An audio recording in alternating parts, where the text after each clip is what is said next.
lost cases, fate and hope. Just another night on the job. It was 2400 sharp, rolling back on the blank, and I'd just pulled my feet up on the desk. I was setting up to knock down another couple hours, mulling through the usuals. Petty thefts, mistresses sneaking out after dark, the endless trail of unpaid debts. Kind of cases that don't scream danger per se, just whisper inconvenience. City was quiet, but only on the surface. Always is until you peek through the fog.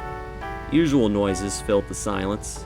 Pick-pack of my clock, hum of that fridge I should have tossed out 5 years before I even bought it, and that same dull buzz of a city too busy to care. I skimmed the files. My eyes moved like they cared to read them, but no matter how many hours I spent drowning myself in the mundane, there was always something else on my mind.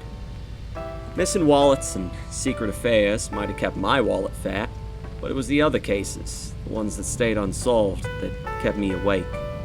Murders, bodies that no longer had names, families left with nothing but grief and questions, loved ones. They still haunted me.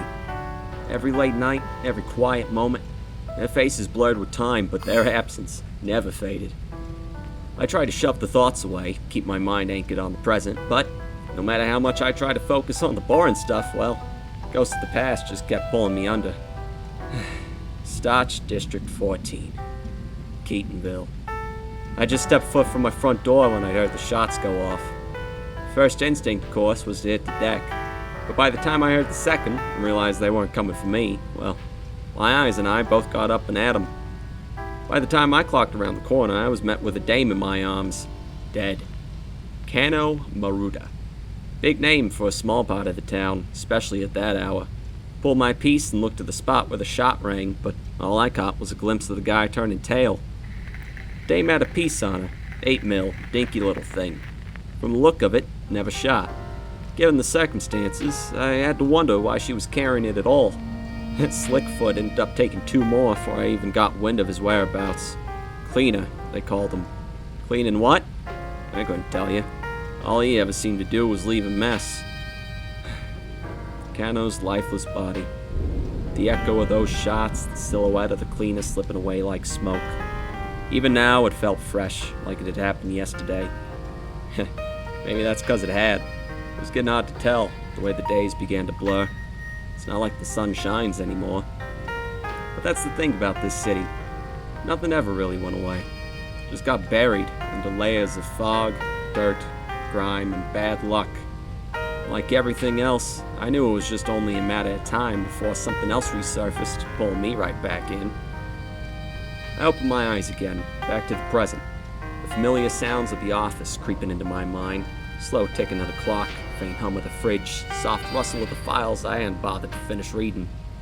My feet were still propped up on the desk, but the hours hadn't passed like they were supposed to. 2400 had gone and gone, sure, and the world outside was still as unforgiving as ever.